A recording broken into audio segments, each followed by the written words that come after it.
Connecticut, we age well, we age well, we all can. In Connecticut, we age well in every town across the lifespan. Welcome to the Age Well Academy, celebrating that our communities are stronger when we all belong. The Age Well Academy is produced by the Connecticut Age Well Collaborative, a statewide cross-sector initiative that fosters aging, dementia, and disability-inclusive communities. The Connecticut Age Well Collaborative is an initiative of Connecticut Community Care, identifying choices and providing services and supports to help people of all ages, abilities, ethnicities, and incomes live their best lives at home. We're also generously supported by the Point 32 Health Foundation, along with the State Department of Aging and Disability Services, and a growing number of funders and partners. This year, the Age Well Academy focuses on how your community can take action. Together, we'll examine neighborhood-level data available for every city and town in the state.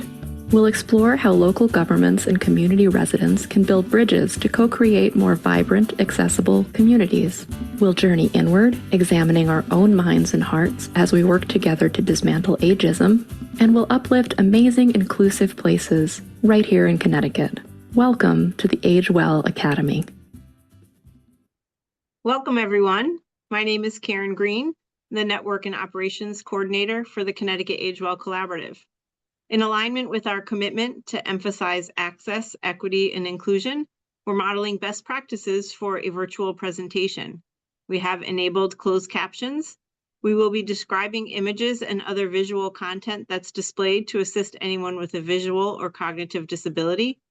Those speaking should remember to identify themselves prior to their comments.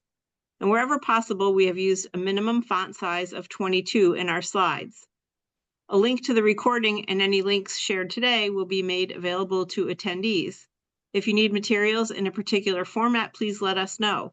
We're learning and it's a work in progress, so we appreciate feedback on how to do it better.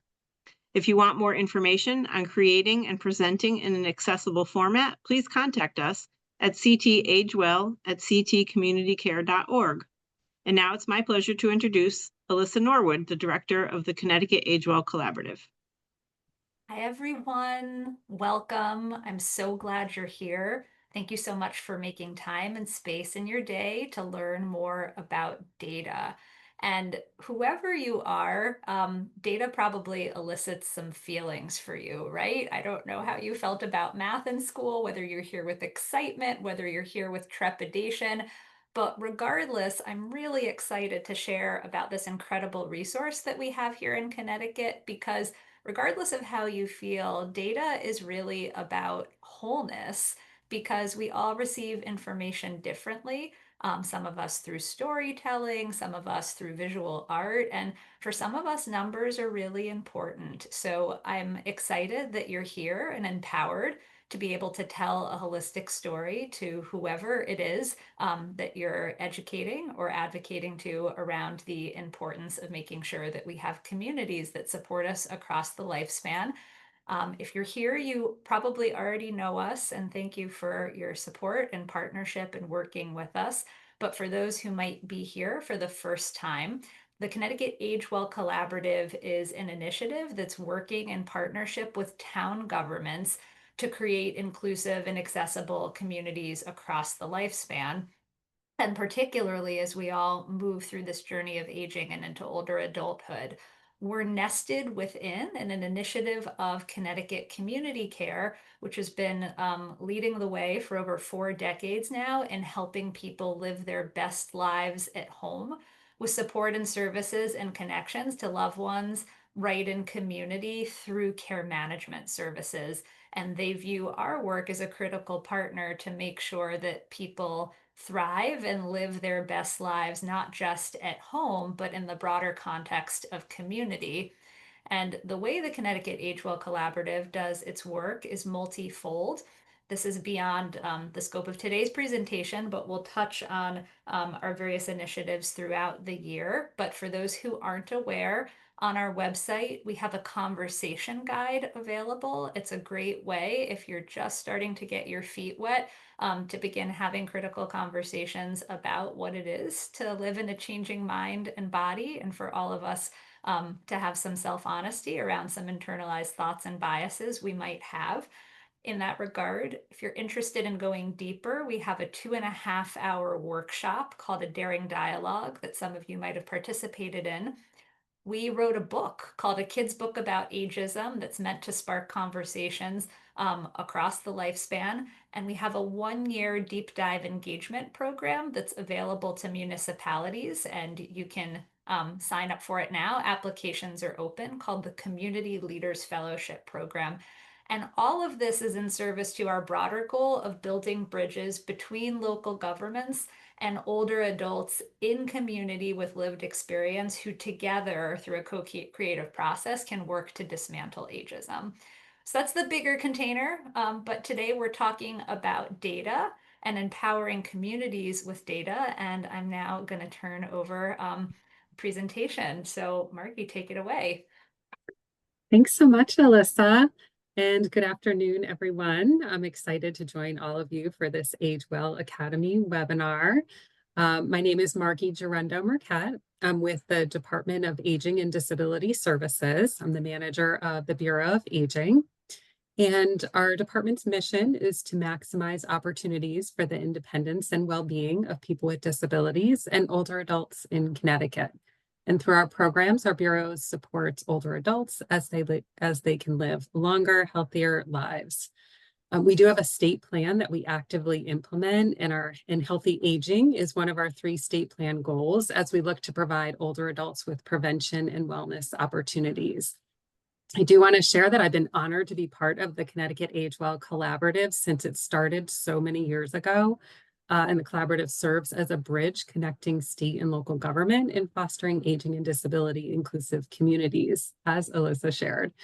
So we all know Connecticut's aging population is growing. Connecticut's the 7th oldest state. Almost 25% of the population in Connecticut is 60 and older, and this percentage will continue to increase for decades.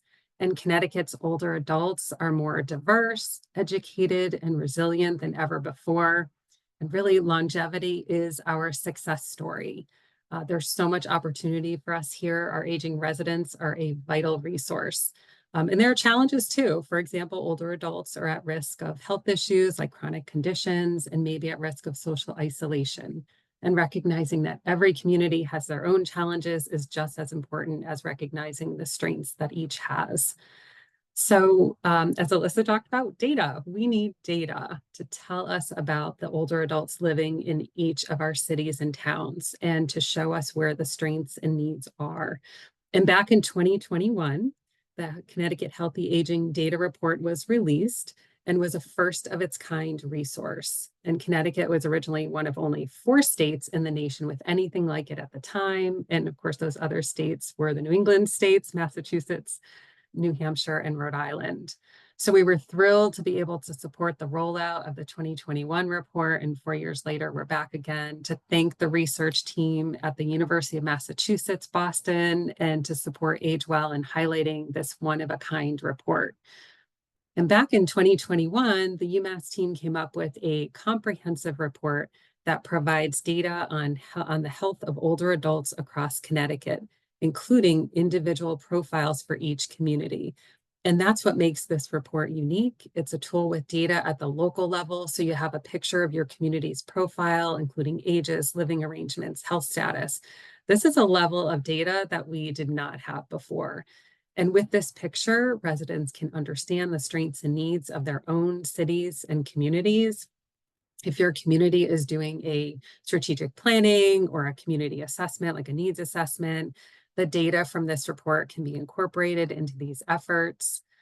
This is an important tool for state and local policymaking, including your community leaders, to make investments to strengthen programs and services, create age and disability friendly communities, and improve the lives and health of older adults. So these community profiles in this report provide a resource that can be used hyperlocally, regionally, or even statewide, and can be the foundation for collaboration and collective advocacy efforts in some cases. We know that professionals working within community settings, whether those are access agencies, area agencies on aging, centers for independent living, senior centers, and municipalities, are constantly evaluating and assessing strengths and challenges for people they're working with. So there's value in working together, and it's great to see so many towns who've been engaged in this process since the first report came out of being more livable for everyone.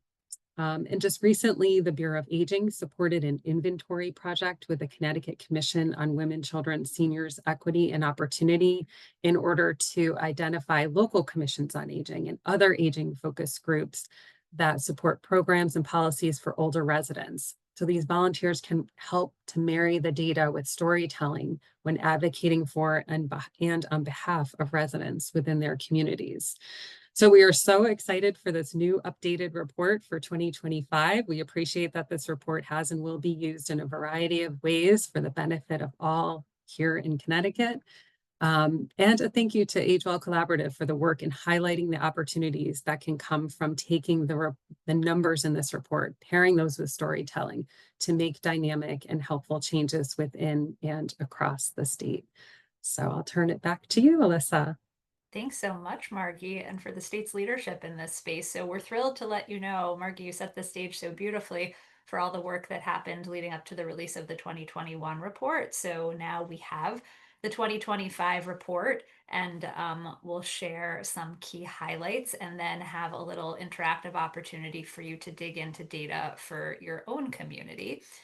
So key highlights. If you take a look at the top left corner of the screen, I'll read, Connecticut's older population is growing. 885,046 people in Connecticut are age 60 and older.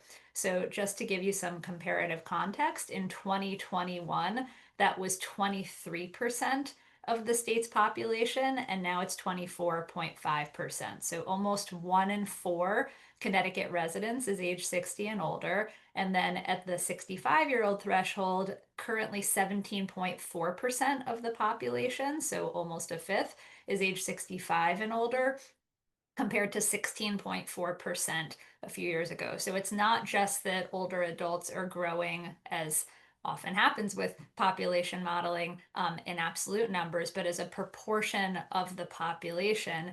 The report also acknowledges the impact of COVID-19. So specific to reporting to the Centers for Disease Control, tragically, more than 13,000 Connecticut residents died as a result of the COVID pandemic. And for those of you in public health and healthcare know that that number is an underreporting, because it's very difficult in the throes of understanding when there are multiple disease processes happening in the body, how to attribute. So it could be that there were other processes happening that were misattributed and masked what were actually COVID deaths. So the number was probably higher.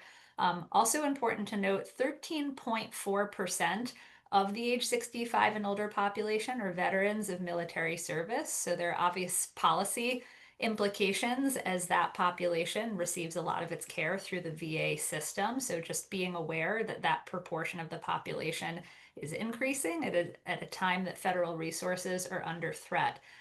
The right side of this graphic says Connecticut's older population is changing. And I particularly want to note, if we have anyone that's on the call, you don't have to raise your hand, that's in the age 65 and older cohort, though you should be proud, by the way, own your age. I want to note that stratification, so much reporting, it's so odd. If you look at a child vaccine schedule, we stratify by months. And yet somehow we lump age 65 and older together. And anyone who's 65 and has parents in their 90s know that you are not the same. So I just want to note the substratification and encourage you all to speak in the terms of talking about 65 to 74, 75 to 84, and 85 and older as distinct populations. And you could note stratified here, the age structure of the older population has shifted younger at this moment as the baby boom generation enters later in life. And of course, over time, that will shift as well. Um, Connecticut's older adult residents are more diverse than in the previous report. So while most older adult residents identify as white, 84.8% of Connecticut's population, 6.7% are Hispanic, 5.9% identify as other races, 2.6% identify as Asian, and 6.7% identify as African American or Black. These are categories used by the UMass Gerontology epidemiologists that put the report together. There are additional pieces of data here that I won't read, but the last I want to mention is that 27.7% of Connecticut older adults live alone. The narrative and the importance around community connection is present and real. I think it can quickly slip into a stereotype that older adults are alone and disconnected. So the flip side of 27.7% living alone means that almost 73% don't live alone. So just noting that it's important that societally we certainly address connection, but that we don't paint a broad brush and assume that it's only an older adult problem. There's robust conversation we could have at a different time about what loneliness and disconnection looks like across the lifespan, because there's opportunity and challenge at every age. This next slide is a visual that has some information about racial disparities in Connecticut and highlights reported chronic conditions by racial and ethnic groups for age 65 plus. So rather than read each category, I just want to note that as communities do outreach and have programs, that being aware of where prevalence is stratified by racial and ethnic data is important in being effective and strategic in the outreach. So I'll note, for example, that among Black older adults, the prevalence of Alzheimer's disease is higher in that cohort relative to other racial and ethnic groups, that PTSD is higher among Hispanic older adults, and the data in and of itself is fodder so for really robust community conversations around why. And that's the power of marrying data and storytelling, that it can be a catalyst for going deeper and understanding what's underneath the numbers. So for you to dig into in the report at a later time. And then the last highlight that I want to share within the report, this is a screenshot of a table that compares selected disease indicators among the New England states. And this is actually 2 pages. So this is only one piece of a broader context, and sometimes helpful to contextualize the state, not necessarily among states in the nation, but among states in the region. So this includes Connecticut, Rhode Island, Massachusetts, Maine, New Hampshire, and Vermont, stratified by disease. And Connecticut has lots of places of success, but you'll notice on this one page, there's a place that it's great to be a leader, but not necessarily being a leader among highest proportions relative to other states of certain indicators. For example, Alzheimer's disease, Connecticut has the highest rate among the New England states at 13.9%. Breast cancer among women age 65 and older, 11.8%. So interesting to dig into the numbers here and understand where we sit among other New England states. So now I'm going to invite you all into this interactive piece and what's a very short touch point to hopefully get you to visit the report and dig in more. So we're going to get local. So hopefully you're all on devices where it's easy to do this, but if not, you can just watch, enjoy, and do it on your own later. But I'm going to invite you all to go to healthyagingdatareports.org. That's all one word, Healthy Aging Data Reports. That's one word. And then once you're there, to go ahead and at the top, you'll see a menu that says State Reports. You'll go down and click on the piece that says Connecticut, should be the first one alphabetically. So after you visited healthyagingdatareports.org and clicked on Connecticut, should take you to a page that has a side menu, and there are a couple of different tabs on the left side of the page, and the second one down says Community Profiles. So you'll go ahead and click on the one that says Community Profiles, and then a page that looks like the one that you are likely seeing should come up. And it says choose a city or town to view its community profile. And if you select on the menu, a drop down of all of the communities in Connecticut appear. Depending on what role you sit in, you can pick the one that you reside in, the one that you work in, or one that's simply of interest professionally. But go ahead and pick a community. When you do, you'll get a download of a 6-page PDF. And I have one here for Bristol, where Connecticut Community Care's offices are located.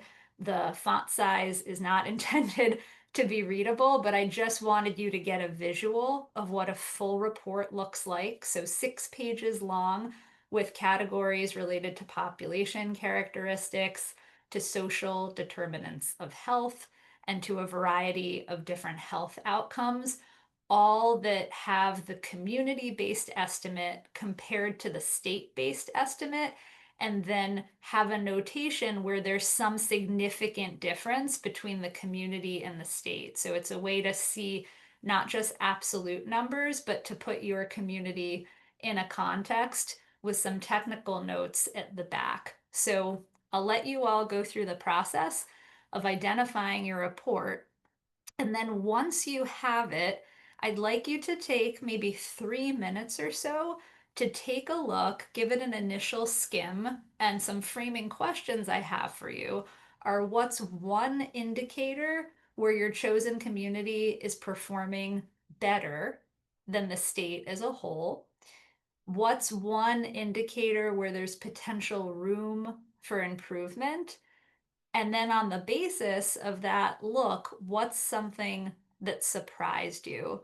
So as you all do that, I'm going to just take a moment to take a look at the chat and just see if there are any questions to be answered.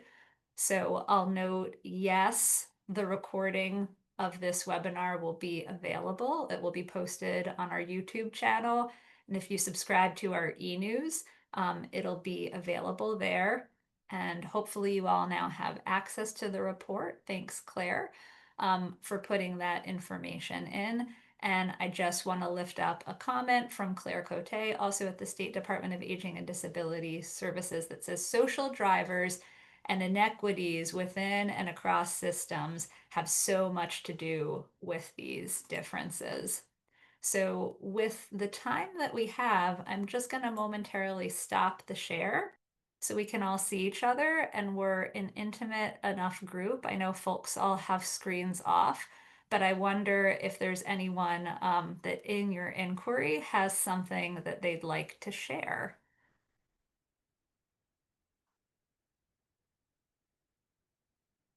And if you're still looking, that's just fine, but I'll just hold space if anyone has anything based on your analysis that you'd like to share, either something where you're performing better as a community than the state as a whole, room for improvement, or something related to those that surprised you.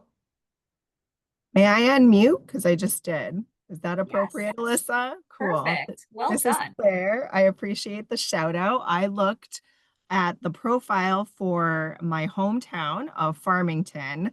And in fact, these two things conceptually surprised me because we're doing better than the state at lung cancer, but we're doing worse than state overall use with tobacco. So I have questions around that. And if there are any contextual, I don't know. Interesting to look at. Yeah, right. It's easy to start creating a story, but all you can do is just like note what's different and then ask the questions. And that's the catalyst to bring together people on the ground and explore, right? Interesting about Farmington. We have time for another share if anyone's interested. Anyone else find something where you're performing better than the state as a whole, where there's an opportunity for improvement, or you found surprise?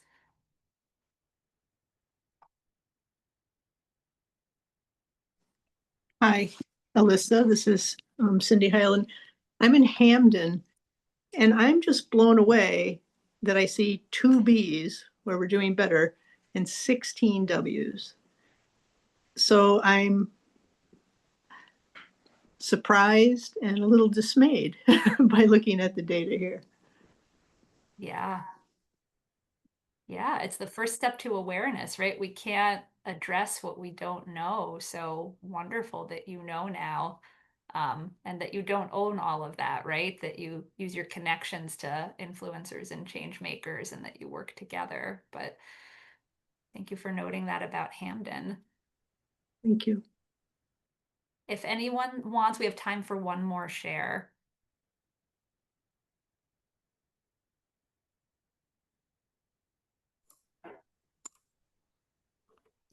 Hey, Alyssa, it's Rebecca. Hi, Rebecca.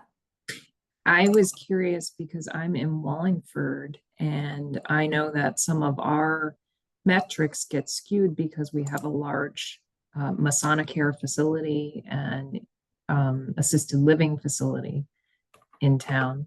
And I assume that because Masonic care is here, there's a lot of support and resources. So some of the measures that Wallingford is showing up as worse than the state on are surprising to me and scary in terms of mental health and some of the chronic disease issues. Yeah. Thank you. Thank you for sharing. And also to use the statewide data as a benchmark and to understand where we sit relative, and also to not necessarily overtly celebrate when we're better than, because maybe the indicator for the state as a whole really needs addressing too. So looking at it in the full container of where we sit in the overall New England states, so certainly targeting where the worst comparisons are, but also not being complacent and celebrating improvement as a whole. Okay, well, hopefully this was a good catalyst for all of you. We're going to close by just talking about some next steps during this brief webinar and how you might use this tool. So Margie touched on some of this already, and you had direct experience in this short exercise that just spending a few minutes with the data to do some personal awareness raising and education, and then if you feel empowered, using the tool and sharing it with those that actually have influence. We talked about the 2021 report and hopefully continue with the 2025 report being used for advocacy in aging. Depending on where you sit professionally, the data in these reports can be very compelling for writing grants and the associated reporting, just because it is so local and in some cases hyper local. And then always true, but particularly now, using the information to really prioritize and determine resource allocation in a way that's meaningful and impactful. And then the highlights of the report that are available, you'll see on the right of this slide, I took a screenshot that asks the question, how have states used the data report? And more specifically than just my bullets, there are some anecdotes around what that looks like. I'd encourage you all also to go to the Connecticut Age Well Collaborative website. We could share the link. But specific to Connecticut, if you go to the Connecticut Age Well Collaborative website, ctagewellcollaborative.org, and at the top under resources, you'll see Connecticut specific information related to the Healthy Aging Data Report. So I'll just close with this quote by Margaret Wheatley. There is no power for change greater than community discovering what it cares about. So I hope these reports have been a space of discovery for all of you. And I'll also name that this is the launch of the Age Well Academy series. We know September is busy, so we began with just a short 30-minute entree, but in our e-news, you'll see we have several more webinars scheduled throughout the year, and we hope you'll join us for our 1-hour series with the next one in November. So thank you all so much for being here, and we wish you a wonderful day.